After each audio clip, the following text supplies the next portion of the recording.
Hi friends, అందరు ఎలా ఉన్నారు? అందరు బాగున్నారా? అయితే ఈరోజు మేము చికెన్ చేసుకుంటున్నాం. నా స్టైల్లో నేను ఎట్లా చేస్తానో చూపిస్తా, చూడండి ఫ్రెండ్స్.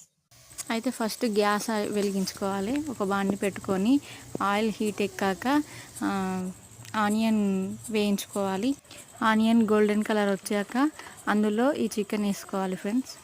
చికెన్లోకి వాటర్ వచ్చే వరకు మగ్గించుకొని అందులో పసుపు అలాగే అల్లం పేస్ట్ వేసుకొని ఇంకోసేపు మగ్గించుకున్నాక కారం వేసుకోవాలి, ఉప్పు వేసుకోవాలి. అలాగే అయితే నేను కారం వేసేది స్కిప్ అయిపోయింది, అందుకే ఇట్లా చూపెడుతున్నా. మనం ఎసరు పోసుకుంటాం కదా కూరలోకి, అయితే ఆ ఎసరు అనేది కొంచెం మగ్గినాక దగ్గర పడ్డాక మసాలాను ధనియాల పొడి వేసుకొని లాస్ట్ అండ్ ఫైనల్గా కొత్తిమీర అలా చల్లుకుంటే మస్తు ఉంటుంది ఇక నా స్టైల్లో. అయితే నేను చెప్తున్నా, నాకు ఈ చికెన్ నచ్చితే ఒక కామెంట్ పెట్టండి, అలాగే లైక్ కొట్టండి, సబ్స్క్రైబ్ అయితే